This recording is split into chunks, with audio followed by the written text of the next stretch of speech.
Tai sveiki visi Konsenso klausytojai. Sveikas, Vyteni. Labas, Laura. Labai smagu, kad vėl susitikome pasikalbėti apie santykius ir apie profiliavimą šiandien. Iš tikrųjų, profiliavimas tai ta tema, kurioje vieni vadovaujasi nuojauta, kaip kad aš pati prisipažinsiu, kartais būna, o kiti mokslo. Ir Vyteni, nepaslaptis, kad tu esi tas žmogus, kuris moka nuskaityti žmonės profesionaliai. Ačiū už komplimentą. Žinau, tiesa, ar ne, bet ar galėtum papasakoti daugiau apie profiliavimą? Kas tai yra? Aš manau, kad mūsų klausytojams ir man asmeniškai taip pat yra be galo įdomu. Ok, tai pradėsiu nuo to, kad mes visi kaip žmonės pasąmoningai profiliuojam. Tai tiesiog yra duotybė, genetiškai užkoduota. Turbūt kitaip greičiausiai evoliuciškai nebūtumėm išgyvenę. Tik tas pasąmoninis profiliavimas yra toks, pavadinkim, bet tik iš intuicijos. Ką mano intuicija pasako, aš tomis hipotezėmis dažniausiai nekvestionuodamas ir priimu. Kaip nuojauta, atsiprašau, čia gali būti? Jo. Tas pojūtis, taip, ne? Taip. Pas vienus jis yra geresnis, pas kitus gal prastesnis. Stereotipiškai gal yra manoma, kad pas moteris yra geresnė ta intuicija, automatiškai ir intuicinis profiliavimas. O ką tas profiliavimas pasąmoniniam lygmenyje duoda, padidina tikimybę išgyventi. Nes jeigu aš sutikęs naują žmogų pakankamai greitai, mano pasąmonė sugeba identifikuoti pagrindinės, ten tarkim, to žmogaus rizikas man, jo elgesio kažkokius modelius, galbūt jo vertybės, galbūt kažkokius jo hobius, iš tokio greito pokalbio, tai aš jau taip galiu apsisaugoti save su nepažįstamu žmogum ir didesnė tikimybė, kad aš nenukentėsiu nuo to žmogaus. Nes mes kalbam apie tuos laikus, kai dar nebuvo, vadinkim, įstatymų, nebuvo teisėsaugos, tai tas žmogus turėdavo labai greitai įsiprofiliuoti žmogų, kurio nepažįsta, nes nieks jo neapgins. Įstatymų, tarkim, nebuvo. Dabar mes jau pakankamai saugus esame, ypač vakarų pasaulyje. O kaip tu minėjai, kita žmonių dalis, kurie remiasi profesionaliu vertinimu, tai jų daugiau yra metodika pagrįsta ne tik intuicija, bet tarkim, intuicija vis tiek, tu jos visai neišjungsi, bet ta intuicija pasufleruoja kažką ir tu tikrini pagal kitus įrankius, kurios turi, ar atitinka tą intuicijos, pavadinkim, laukinį spėjimą. Tai tarkim, visada per trumpą pokalbį tu gali susižinoti labai greitai to žmogaus, tarkim, pagrindinės vertybės bent jau deklaruojamas. Iš žmogaus aprangos, lygiai taip pat pasirinkamų auskarų, ten papuošalų, laikrodžių, šukuosenų. Irgi gali tam tikrą susidaryti daugmaž žmogaus portretą, galbūt kokia jo profesija, ką jis mėgsta, kokį stilių renkasi. Ir toliau iš balso tono gali profiliuoti, koks jo balso tonas, ar jaudinasi, nesijaudinasi automatiškai. Jeigu žmogus jaudinasi, tai gali būti, kad galbūt kažką slepia, jau mūsų automatiškai intuicija sako, kad žiūrėk įdėmiau į tą asmenį, nes jis jaudinasi. Nepasitikėjimo tas jausmas, ar ne? Jo. Tai čia toks labai pirminis apibūdinimas, kas tas profiliavimas yra. Šiaip labai įdomu, Vyteni, bet kokie pagrindiniai kriterijai, to mokslo grįsta, ar ne, to sąmoningo profiliavimo. Į ką reikėtų atkreipti dėmesį, kažkiek paminėjai, ar ne, bet jeigu tuos bruožus išskirti, kokie profiliai išsiskiria? Kaip galime, nežinau, ar įmanoma žmonės sugrupuoti tam tikrus tipus, profilius? Jo, gal reikėtų pradėti nuo tų pačių bazinių, ką didžioji dalis visuomenės jau žino, tai tarkim intravertai, ekstravertai, ar ne, čia toks bazinis lygis. Tai intravertai tie, kurie labiau mėgsta gyventi savo viduje, savo mintyse ir nebūti labai ekspresyvūs, nemėgsta didelių susibūrimų, jeigu reikia leisti laisvalaikį, renkasi, tarkim, buvimą su savimi, ten knygų skaitimas, ten galbūt seminarų klausimas, filmų žiūrėjimas, toks vienatvinis tipas. O ekstravertai, jie labiau linkę eiti į visuomenę, tie patys kažkokie koncertai, teatrai, galbūt net po tos pačius prekybos centrus vaikščioti, mėgsta šnekėti, nebijo viešumos, neišvargsta viešumoje daugelio žmonių, o intravertas jisai viešumoje vargsta. Tai yra tokia teorija, kad su amžiumi žmonės tampa labiau intravertai. nes jie pradeda kvestionuoti, kokia ta gyvenimo prasmė ir labiau užsidaryti į savo vidinį pasaulį ieškodami atsakymų, arba gal knygos. Analizuoti, ar ne? Daugiau. Jo. Tai va, o... Tai vienas iš, ar ne, ekstraversija, intraversija, ar ne, ką galima atkreipti dėmesį, kokie būtų kiti, vat? Kiti dar stereotipiniai, ar ne, tokie, kur daugeliu žinomi, ten tarkim, cholerikas, flegmatikas, sangvinikas ir melancholikas, ar ne, šitie keturi. Irgi tokie jau baziniai ir daugeliu žinomi, ar ne, tai sangvinikas, nu, toksai irgi ekspresyvus, linksmas, visada pozityvus, nori daug veikti, melancholikas gal daugiau toksai kaip intravertiška irgi pusė, kur labiau mėgsta pasvajoti, gyventi praeitimi, ateitimi, svajonėmis. Toks labiau gal į meną, sakyčiau, labiau. Tada yra choleriško tipo, kur labai ekspresyvus, ten toks, nu, kaip degtukas, tik tai emocija kažkokia pajauti ir iškart išreiškia. Sunkiau gal suvaldyti tas emocijas, užgniaužti. Ir flegmatikas, kur lėčiau, pavadinkim, viską taip vertina, analizuoja, nepriima skubotų sprendimų. Ir negalima sakyti, kad vienas iš tų tipų yra tiesiog kažkoks wow, tobulas, ar ne? Kiekvienas yra turintis savų pliusų ir minusų. Gal mes pratę vertinti per profesinę prizmę, per darbinį efektyvumą, dėl to mes galvom, kad sangvinikai automatiškai yra geriausi. Bet nu, nebūtinai santykiuose gal ir melancholikas visai nieko tipas, nes toks labiau romantikas bus. Tai va čia tai pamąstymai. Nes vėlgi, tarkim, jeigu apie profesiją kalbant, greičiausiai irgi labai skiriasi kokia profesija, ar ne, ar koks tipas, kaip sakyti, tam tikrai pliusai, ar ne, tam tikrai profesijai, kitai profesijai gali būti galbūt ir minusai. Tai va, čia vėlgi, ar ne, tiesiog pasitęsti. Jo, labai geras tavo pastebėjimas, nes tarkim, jeigu flegmatikas turi profesiją, kur reikia lėto sprendimų priėjimo ir nepaskubėti, tai jo ta savybė bus labai gera, kur apsvarsto, pamąsto, įvertina. Bet tarkim, jeigu flegmatiko tipą pastatytum, nu, tarkim, kur reikia labai staigius priėjimus, priimti, tarkim, kažkokios ten krizinių situacijų sprendimai, gal tada ir ne visai tinkamas būtų. Tai reikia atrasti, kur kiekvienas turi savo stipriąją pusę. Išnaudoti savo stiprybės. Beje, galima, ar ne? Man regis esu girdėjęs, kad vadovaujančiam tipui tinka flegmatiškas. Vadovaujančiai profesijai tinka flegmatiškas tipas, nes tada jie nepriema per daug emociškų ir skubių sprendimų, o daugiau tokį strateginį sprendimą apgalvotą. Tai va, tai tikrai nėra bloga savybė. Supratau. Ir nežinau, kiek tiesos, kad flegmatikai empatiškesni. O geras, šitą nesu girdėjęs. Gal. Negu, tarkim, cholerikai ar sangvinikai, kurie yra degtukai daugiau, ar ne? Šiaip logiška. Tai gali būti. Tai čia, tarkim, vėlgi grįžtant prie tų vadovaujančių profesijų, tai galbūt vėlgi, hipotetiškai, ar ne, kai įsijaučia labiau į komandą, kai kuriais atvejais, na vėlgi, vadovavimas yra darbas su žmonėmis, tai gali tas aspektas būti naudingas. Jo. Tai va, tai čia tokie, padinkim, dvi stambios grupės skirstymo asmenų, kurią didžioji dalis visuomenės žino. Tai va, intraversija, ekstraversija ir tie sangvinikas, flegmatikas, cholerikas ir melancholikas.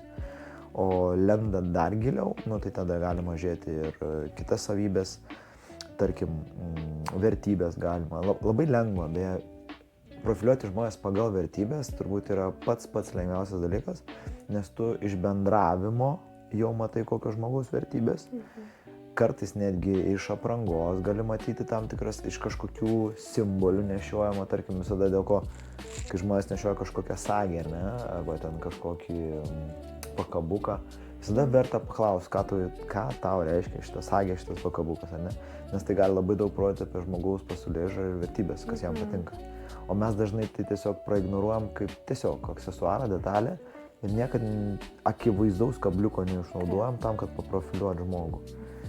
Tada lygiai taip pat aprangos, ne, supermarketuose, mieste galima pasidėti daug skirtingų stilių. Bet tarkim, jeigu pamatai kažkokią tai madų besivaikantį jaunuolį ar tai jaunuolę, jau automatiškai žinai, kad tai greičiausiai bus koks liberalesnis tipas. Nes jis seka madas ir jis nori inovacijų. Arba jeigu matai akivaizdžiai išsiskiriantį kažko naujo, egzotiško nematė, tada irgi galima sakyti, kad kažkoks tai inovatorius galbūt tokia drąsi asmenybė, kuri nesilaiko konvencinių normų. Arba jeigu kaip tik matai ten, tarkim, žmogų, kuris eina su kostiumu pasitempęs, ten viskas labai tvarkingai, čia preciziškai šukuosina, preciziškai barzda, preciziškai batai visi nulakuoti, nu tu mačiai tada galvoji, aha, čia labai statusas svarbu tam asmeniui, galbūt ir pedantiškumo yra, bet ir galbūt konservatyvus. Jau turim 3 hipotezės, pakankamai svarias, kurias dar galim patikrinti iš komunikacijos, bet vien iš aprangos. Tai va, yra tų teorijų ir daugiau, iš veido fizionomijos irgi yra kas daro profilis. Tarkim, pagal raukšles, beje, labai tokia įdomi teorija ir panašu, kad jinai veikia. Jeigu pas žmogų yra ant kaktos daug raukšlių, tai reiškia, kad jisai dažniausiai yra žingeidus. Žingeidus. Ir mėgsta bendrauti pakankamai empatiškai. Nes irgi yra tendencija pas žmogų, jeigu jisai klausosi ir jam įdomu, dažniausiai dėl to, kad turi empatiją, jisai dažniausiai pakelia ant akius. Natūraliai čia formuojasi raukšlės. Tai yra tokia teorija. Tada jeigu aplink akis yra raukšlių, reiškia pakankamai žmogus pozityvus ir dažnai šypsosi. Tai va, yra daug tų teorijų. Ir dar teorija, jeigu lūpos į apačią, nu tokia būna žmonės, kur natūraliai lūpos į apačią smakras surauktas. Tai ten sako, kad žmonės labiau link tokios melancholijos, susimąstymo ir tokios kaip susikaupimo, įtampos ar ne, lūpų zonai. Tai reiškia, raukšlės yra savotiškai gerai, ar ne? Ypač viršutiniai dalykai. Savotiškai parodo, tarkim, nu iš tikrųjų raukšlės ant kaktos ir aplink akis parodo, kad tu dažnai šypsaisi ir tu bendraudama, klausais pakėlus antakius. O tai reiškia, kad tau įdomu. Geri bruožai. Jo, geri socialiai būtybių bruožai. Taip, kad su tais botoksais nepaskubėkit, nes gali būti, kad geras savybės užgošit. Tai va, tai... Supratau.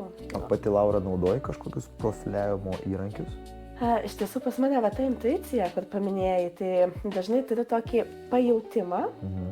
Bet kaip ir sakai, ar ne, va tas pirmas toksai įspūdis, pajautimas, kiek aš galbūt ramiai, saugiai jaučiuosi su žmogum, kiek galbūt jaučiu tam tikrą įtampą.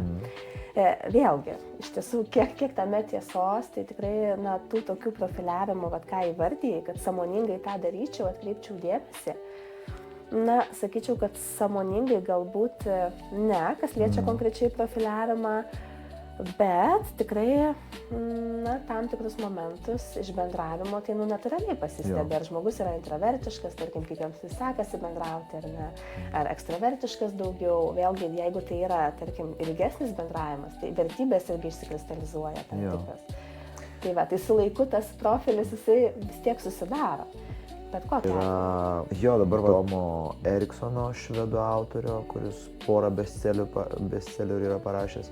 Jisai skirsto pagal spalvas, tai raudonas, mėlynas, žalias ir geltonas.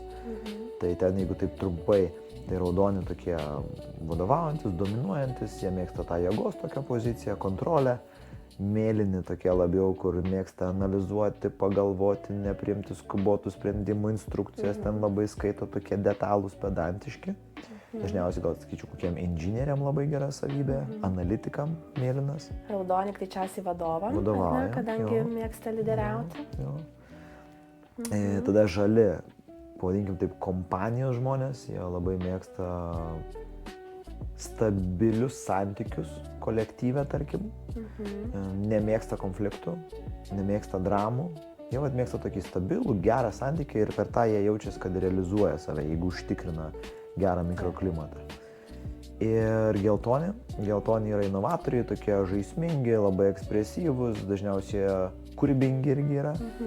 Ir jiem tarpusai visiems reikia sugyventi, nors visi žiūri, pavadinkime, procesus skirtingai. Tai jeigu raudonas nori čia ir dabar greitai rezultatų, žalias nori, kad tuos rezultatus, jeigu ir mes pasieksim, bet svarbiausia yra tas procesas, kad mes gerai jaustumėmės to rezultato pasiekime. Mėlynas išanalizuos visas rizikas, grėsmės, potencialias naudas ir pasakys, ar verta, bet tai užtruks laiko. Raudonam tai nepatiks, nes reikia greitai spręsti. O geltonas iš vis kūrybiškai pažiūrės ir sakys, ką jūs čia analizuojat, geriau iš vis kažką naujo pabandom. Tai vat visi skirtingi ir visiems reikia komandai sugyventi, nes kiekvienas įneša savo pridėtinę vertę komandai. Tai va tas Tomas Eriksonas, jisai ir žiūri, kaip kiekvienam sugyventi vienas su kitu, kad pasiekti maksimalę naudą. Tai iš tiesų čia tiek komandai, ar ne, jeigu tai yra darbinė aplinka, tiek ir santykiai. greičiausiai vėlgi gali būti, kad skirtingi tipai susijungia. Dažniausiai taip Ir yra. tada vėlgi kaip išmokti komunikuoti tarpusavį. Nežinau, man va tokia mintis, kad galbūt pradžioj yra svarbu ir save atsekti, koks, tarkim, koks tipas esu aš pats, aš pati, ar ne? Kaip manai, kuris iš šių tipų tu esi? Bet labai įdomus klausimas, iš tiesų dar norėjau tavęs paklausti, kaip galima identifikuoti, koks yra tipas, pagal kokius kriterijus? Tai vat, pagal tuos išvardinius, jeigu tau labai, paimkim nuo žalio, ar ne? Nes aš gal spėčiau, kad tavo žalias, aš tik spėju. Jeigu labai orientuotas į žmonių tarpusavio santykius, į tą harmoningą santykį, į konfliktų vengimą, į stabilumą ir patį procesą, kaip aš jaučiuosi santykyje, tada labiau žalias. Jeigu Empatija, žmonės. Jo, labai geras pastebėjimas. Žalias, pavadinkim jo, kaip tu sakai, su stipriausia empatija, potencialiai. Geltonas toks kūrybiškas, toks spirga, vis nori kažką padaryti, ten kažką naujo sukurti, daug veiklų pradeda, bet ne vienos, pavadinkim, neužbaigia iki galo. Mėlynas, jeigu atsisėda, vat ir analizuoja. Paprastas, jeigu tau patinka pasimti instrukciją ir ją perskaityti nuo A iki Z, viską labai aiškiai. Arba jeigu nori įsigyti kažkokį daiktą, telefoną, kompiuterį ir tu pasiemi 10, 5 juos ir išanalizuoji iki smulkmenų, tai tu labiau mėlynas. Tai tokie krapštukai, ar ne? Kur viską kaip lietuviška patarlė, ar ne 10 kartų įsimatuoja, 11 kerta. Labai teisingas palyginimas. Tai būtent. Ir raudonas, jeigu tu nori rezultato čia ir dabar, ir esi linkus lip per galvas dėl to rezultato. Tai čia toks labiau šiek tiek raudonas. Jis nori bet kokią kainą pasiekti rezultatą. Raudonas. Supratau. Tai iš tiesų, Vyteni, pakankamai tiksliai, aš dabar galvoju, klausau, tai aš sakyčiau, kad tikrai aš daugiau prie žalių. Vėlgi, galbūt atrasčiau savybių ir kitų spalvų. Nežinau, kaip tu pats, ar tarkim save identifikuotum kaip vienos spalvos, ar galbūt matai kompleksą, ar ne, nes visgi asmenybė vis tiek jinai yra tokia daugialypė. Nežinau, ar galima, tarkim, apibūdinti pagal tą vieną spalvą, kaip tu galvoji? Pagal Eriksoną dažniausiai dominuoja vis tiek viena ir yra antra, kuri irgi pakankamai nemažą dalį užima asmenybės. Bet vis tiek pagal Tomą Eriksoną yra dažniausiai viena dominuojanti. Tai nori pabandyti spėti? Galiu. Tai galvoju, arba geltona, greičiausiai, arba raudonos. Tai labiau raudonos. Raudonos. Jo, toks labiau orientuotas į greitą rezultatą, kažkokį tikslų pasiekimą. Šiek tiek yra polinkio gal paspaus žmonės, kad tą rezultatą pasiekti. Tai gal sakyčiau dominuoja raudona, bet pakankamai daug ir to yra, pavadinkim, mėlynos, kai reikia paanalizuoti prieš pradedant. Bet tada labai įdomus toks duetas, nes mėlyna minėjai, kad kaip tik įsigilina, link rezultato eina pakankamai lėtai. O raudona nori greito rezultato, ne? Tai kaip tavyje jungiasi šios dvi spalvos. Sakyčiau, tokias gan skirtingi poliai. Jo, ir pagal testą yra netgi toks paprastas testas, kaip atpažinti, tai tarkim, ar tu labiau intravertas ar ekstravertas, tai geltoni ir raudoni yra labiau ekstravertiškos savybės, mėlyni ir žali yra labiau intravertiškos. Ir tada antras klausimas, dabar nepamenu koks ten yra, bet yra 3 klausimai, pagal kuriuos tu gali labai greitai išsiprofiliuoti pat save. Tai kaip tu ir sakai, raudonas yra toksai greitai, o mėlynas yra toks reikia pagalvoti. Tai labai džiaugiuosi, kai mėlynas paima viršų ir sako, užtrauk rankinį ir biškį pristabdyk. Kaip tik, ar ne? Sustabdo. Nes kartais tas skubėjimas tikrai nieko gero neduoda. Tikrai taip. Tai toks pakankamai visai neblogas kartais balansas gaunasi.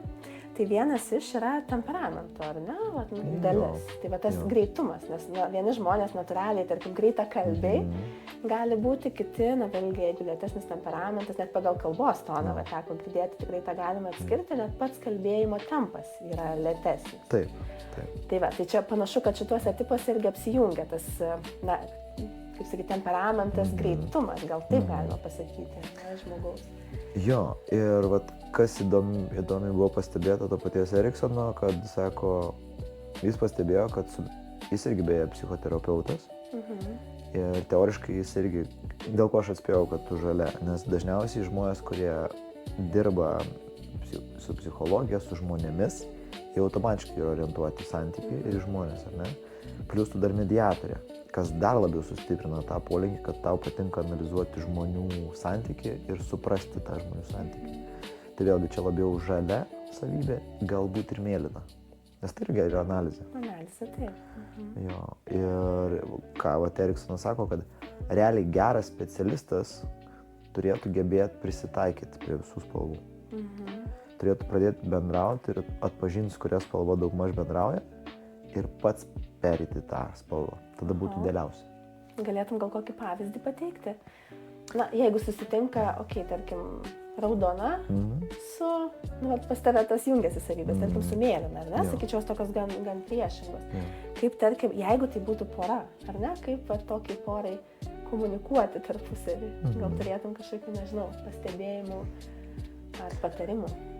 Jo, tai žvelgiant, tarkim, iš savo šitos raudonosios pusės, ar ne, tai sakyčiau, kad visada vertini tai, ką pastebi pas kitą žmogų gero, pozityvaus. Tai mėlyna turi analitinius gebėjimus gerus. Tai tu išgirsti, kad žmogui patinka analizuoti ir tu sustabdai savo ten tą rezultatų sekėją ir sakai, vertinu tavo įžvalgas, jos yra detalios, jos įvertina rizikas, jos įvertina potencialią naudą, norėčiau išgirsti daugiau. Ir tada tam žmogui atrodo, kad aš irgi mėlynas, kad man irgi rūpi. O realiai aš tik stabdau savo tavo tikrąjį aš tam, kad jam parodė, kad man rūpi tavo analizė, bet to pačiu racionaliai pagalvoju, iš tikrųjų kartais verta analizė. Iš tikrųjų rūpi, ar ne? Tas yra svarbu. Aš turiu porą artimų žmonių, kurie yra radikalūs mėlyni ir kai man reikia, tarkim, pirkti kompiuterį, telefoną, aš kreipiuosi pas juos, sakau, girdėjau, pirkai naują telefoną. Ar gali pasakyti, ką pirkti man, nežinau, kad tu pasidarai žiauriai išsame analizę ir gali pasakyti, kuris telefonas rinkoje šiuo metu geriausias. Tai yra pora žmonių, kurie visada atsako šitą klausimą ir labai išsamei, nes jie turi Excelinį failą su 10 skirtingų telefonų arba kompiuterių arba automobilių ir jie pasako, rinkoje šiuo metu geriausias šitas pagal tam tikrą kainos rėžį, nes dar nuo kainos irgi vis tiek priklauso. Tai labai puikios savybės. Jo. Tarkim, standartiškai šeimoje idealiausias asmuo turėtų būti žalias, nes jis yra orientuotas į santykį, išsaugojimą. Du raudoni šeimoje arba raudonas su geltonu negeras mečas, nes jie abudu tokie karšti ir ekspresyvūs labai. Bet minėjai, kad tą galima išmokti, persijungti idealiausią atveju. Ar ne? Bet čia apie tą patį sąmoningumą, tai reiškia, mes norim išmokti, ar ne? Ir tada pastebėti, persijungti ir neprisitaikyti. Apie tai daugiau. Jo, ir šiaip manau, tu dabar pastebėjai, kad greičiausiai empatiški žmonės natūraliai geriau prisitaiko prie tų skirtingų spalvų. Tai čia jeigu turi gimtą empatiją, tai automatiškai tu lengviau prisitaikys prie skirtingų spalvų. Tai čia žaliem lengviausia. Žaliem lengviausia, jo. Žaliem pasisekė. Jo, žaliem pasisekė. Kas liečia santykį. Kas liečia gal, tarkim, rezultatų pasiekimą, gal raudoniem pasisekė. Raudoniem pasisekė. Iš tiesų, čia negalima taip vienareikšmiškai traktuoti, ar ne? Kad kažkuris tipas, tarkim, yra geresnis negu kad kitas, ar ne? Tai vat visuomenė turbūt yra tuo žavi, kad mes kiekvienas turim vienas kitą papildyti ir toleruoti skirtumus. Va čia kas sunkiausia. O Vytenė, irgi sakyk, mes vis tiek apie konfliktus nemažai kalbam, ar ne, mūsų grupėje. Kaip kiekvienas iš tų tipų, ar ne, dominuojančių tipų, kaip jie konfliktinėse situacijose?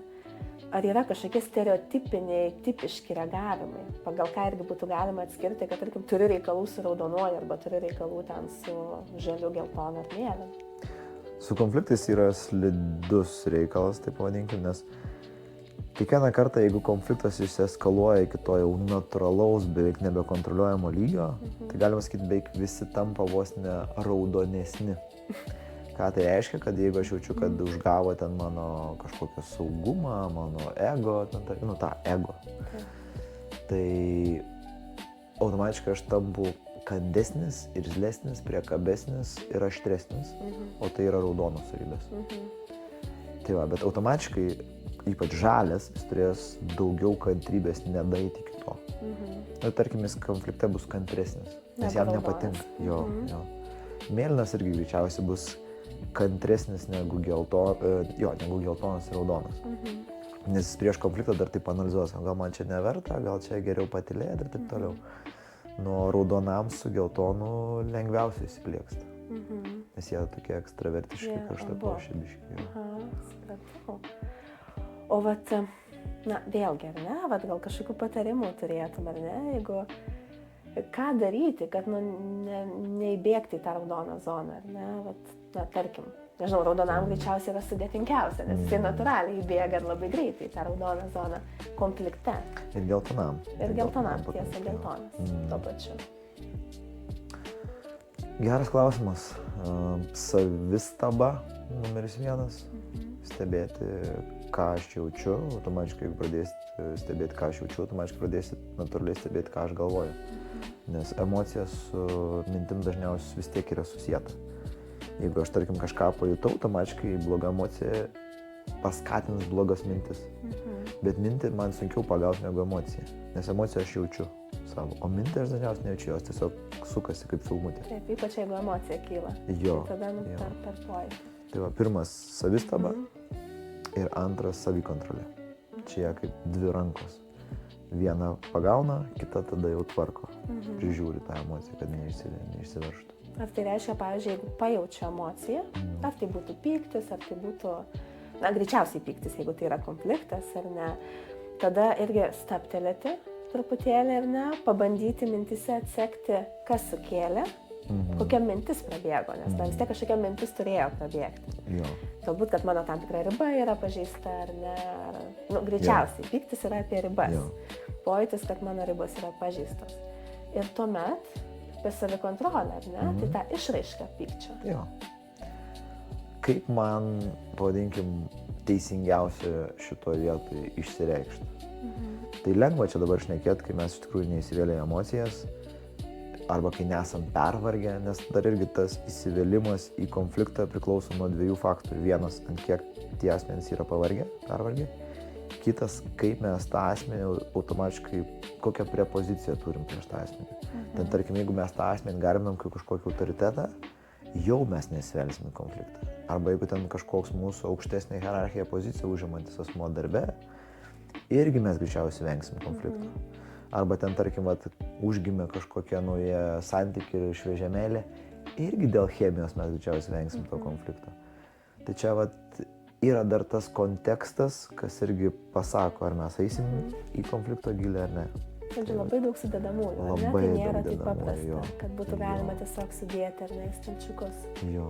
Nu, jeigu taip buitiškai sakant, lavinam kantrybę. Aha. Nes šiaip iš tiesų, pavyzdžiui, apie intraversiją, tai tikrai, sakyčiau, vėlgi žalia spalva man tinka ir tikrai tai yra apie intraversiją. Nes aš tikrai daugiau esu intravertė, galbūt išmokusi būti kažkiek ekstravertė, nežinau, kaip į ten galvoju, ar tas yra įmanoma, kažkiek tam tikras irgi išsiugdyti. Jo, įmanoma. Vėlgi, nepamenu kieno, ar gal Jungo yra tokia mintis išreikšta, kad didžioji dalis žmonių su amžium intravertiškėja. Ir jo pagrindimas yra toks, kad ko mes jauni, ten, tarkim, vaikai, paaugliai, ten studentai, mums reikia išsikovoti vietą sociume, o tam, kad išsikovotum vietą... Taktas su išorė. Jo, o tam, kad išsikovotum vietą sociume, tau reikia būti ekstravertu, nes intravertų sunkiau būnant išsikovoti vietą sociume. Automatiškai mums tokia kaip programa, kad mes kol jauni turim būti ekstravertiškesni tam, kad tam tikrą užimti poziciją sociume. O po to, kai tu pakankamai saugiai jautiesi, tarkim, kaip individas pats ir kuo labiau nepriklausomas tampi nuo socialinių visų reiškinių, tuo tu daugiau gali dėmesio skirti į savistabą, savianalizę, saviugdą, o tai yra labiau introvertiškų savybių reikalaujantis įgūdžiai. Tai tai pagal jį mes su amžium dažniausiai intravertiškėjam dėl šito natūralaus, kad mes jeigu Kitaip sakant, jeigu tu sutinki pakankamai pasitikinti asmenį, kuris jaučiasi, kad jisai saugus pats su savim, tikėtina, kad jis bus labiau intravertiškas. Netgi šitaip. Nors šnekant viešai. Įdomu. Jo, nors šnekant viešai, sakant kažkokią viešą kalbą, jis atrodys labai ekstravertas. Bet realiai jis tiesiog pasitik savim ir gali laisvai reikšti savo mintis, nes jis neprisirišęs prie kitų vertinimo, bet nebūtinai jis bus ekstravertas. Jis kaip tik grįžęs namo sakys, oh my god, pavargau, noriu pasiimti knygą arba tiesiog pabūti vienas. Nors viešoj kalboje atrodys, kad labai ekstravertiškas žmogus. Tai va. O pavyzdžiui, siejant su spalvom, ar ne, ir paminėjai, kad vis tiek daug kas įeina to pačiu ir tam tikra apranga, nežinau, aksesuarai. Ar pagal tam tikrus tipažus irgi būtų galima priskirti kaip, tarkim, jeigu tik pamačius žmogų, ar ne, tas pirmas įspūdis, kad būtų galima priskirti tam tikram tipui, kas būdinga pagal pasirenkamą aprangą, aksesuarus, galbūt eiseną, laikyseną. Ar galima būtų sieti tam tikrus tipažus? Turime nei aprangą išvaizdą su spalva. Taip. To Eriksono spalvom. Niekad nebuvau susimąstęs. Teoriškai galima, dabar tai pamaščius. Tarkim, koks mėlynas analitikas, tiksliukas, jis greičiausiai neskirs tiek daug dėmesio aprangai ir išvaizdai, kuri pritrauktų kitų dėmesį. Jis žiūrės į funkcionalią aprangą greičiausiai, kuri būtų patogi, kažko funkcionali. O koks nors geltonas tipas, ar ne, kuriam svarbu ekspresija, savęs parodymas, inovatyvumas, gal jis daugiau keis aprangos stilių ir kažką tokio labiau iššaukiančio pasirinks. Raudonas, kadangi jam svarbu ta dominavimas, galbūt ir hierarchijos parodymas, gal jis rinks labiau kokį nors kostiumą, gal jeigu ten koks nors vaikinas aptemptą maikę, kad parodyt, kad pasikačialinęs. Tai vat, o žalias gal labiau toks konservatyvesnis tipas, kad nesukelti niekam kažkokių blogų minčių, nes jam svarbu, kaip kiti jausis šalia jo. Tai va, čia tik spėjimas, bandant logiškai suvokti pagal jų tipus. Bet panašu tikrai, kad tas siejasi. Jo. Galima būtų susijęti. Ir tarkim, irgi visiškai pabaigai, ar ne, Vyteni, tokie trumpi patarimai, kaip bendrauti su kiekviena iš spalvų. Tokie mini patarimai kiekvienam iš mūsų. Pagal jų poreikį. Tai jeigu raudonas nori konkretumo, rezultato, efektyvumo, tai mes per komunikaciją ir duodam jam tai. Parodom, kad mes galim greit spręsti problemą. Tarkim, bendrauji su raudonu, girdi, kad jis turi kažkokią problemą ir jis pasiekia rezultatą ir tu bendrauji. Mes galim tai padaryti kartu. Ir sakai, aš galiu padaryti tą, tu tą ir tą. Konkretumas turi būti, ar ne? Aišku, neturiu kalbėti per aplinkui, per daug analizuoti, bet tai tiesiai į problemą konkrečiai. Ar ne? Tarkim, step by step, žingsnis po žingsnį. Su to pačiu mėlynu, tarkim, jeigu matai, kad jau į tą procesą labai gerai įsigilinęs, tai tiesiog tu išklausai ir sakai, o geras, labai įdomios detalės, kaip įdomi tu čia tas detalės apibendrinai į vieną krūvą. Geras, vertinu tavo analitinius gebėjimus. Tai kaip manai, kurį dabar renkamės pagal tavo šitą išanalizuotą visą informacijos turinį? Tai mėlynas greičiausiai jam patiks, neskubint jo priimt sprendimo. Greičiausiai jokių būdų nereikia skubinti. Jo, tegu jisai pats pasiūlo. Norint nesukelti įtampos mėlynam tipui. Tada žalias automatiškai klaus, kaip tu jautiesi. Visiškai tiesa. Kaip tu jautiesi, kokia tavo emocija būstė, kaip tu matai mūsų santykius ir taip toliau. Tai čia bus viskas apie santykį ir apie to žalio asmens savijautą. O geltonas, tai ką šiandien naujo nuveikim? Toks entuziazmo daugiau, inovacijų, kažkokių naujovių tam geltonam tipui duok ir tas geltonas tipas džiaugs, sakys, wow, mano žmogus. Ten, tarkim, žiemą sakysiu, tai gal pasiemam riedlentės. Sakys, geras sniegas, bet imam riedlentės, tikrai. Kuo labiau tokia crazy idėja. Tai su kiekvienu tipu prie jo pristaikai ir duodi tai, ko jam reikia. Ir tada būsi draugas. Tai reiškia įmanoma su visais sutarti, rasti bendrą kalbą? Įmanoma, jeigu tai praktikuoji, jeigu praktikuoji negalvoti vien tik tai, kaip čia vadinti, ko aš noriu ir vien tik tai egocentriškai viskas apie mane, o daugiau aš esu čia tam, kad ir kitas žmogus gerai pasijaustų, tai ir tada darai tai, kad kitas žmogus pajaustų tą gerą emociją. Tai čia toks, bet čia turi būti toks pojūtis, ne visiems taip patinka, kiti gali, tarkim, irgi žiūrinčių sakys, o ką man to reikia, kam aš čia turiu derintis prie kitų, aš turiu savo gyvenimą. Jeigu tau tai patinka, tai ir darai tai. Jeigu tau nepatinka, tai darai kaip tau patinka. Ne visi turi būti prisitaikantis ir ne visi turi būti vien kaip tankai einantis tiesiai. Reikia visokių. Čia vėlgi, sakyčiau, pagal situaciją. Vėlgi, jeigu tai yra santykis, pora, šeima ar ne, tai tada tikrai yra svarbu atrasti tos, suprasti poreikius vienas kito ir tada yra apie prisitaikymą. Esu stebėjęs, pavadinkim taip, labai griežtų tėvų, tai pavadinkim, labai raudonos spalvos savybių turinčių tėvų, kurie prie vaikų tampa žalutėliai. Tai prisitaiko ir viskas tik apie tą vaiką. Tada dar reiškia, radikalus, tarkim, raudono tipo žmogus, jis gali prisitaikyti, jeigu mato prasmę tame prisitaikime. Ir gali tapti radikaliai opozicinė spalva, tai yra žalia, raudonas ir žalias pakankamai opozicinės, jeigu mato prasmę tame. Tai va. Pratau. Tai jeigu taip rezimuojant, ar ne, iš to, ką išgirdome, tai vėlgi, turim tam tikras, jeigu imant būtent Eriksono, ar ne, teoriją, tam tikras dominuojančias spalvas, greičiausiai vieną, ar ne, galbūt kokią gretutinę, kaip tavo atveju ten, ar ne, raudona, mėlyna, bet tai nereiškia, kad mes esam statiški ir kad negalim keisti.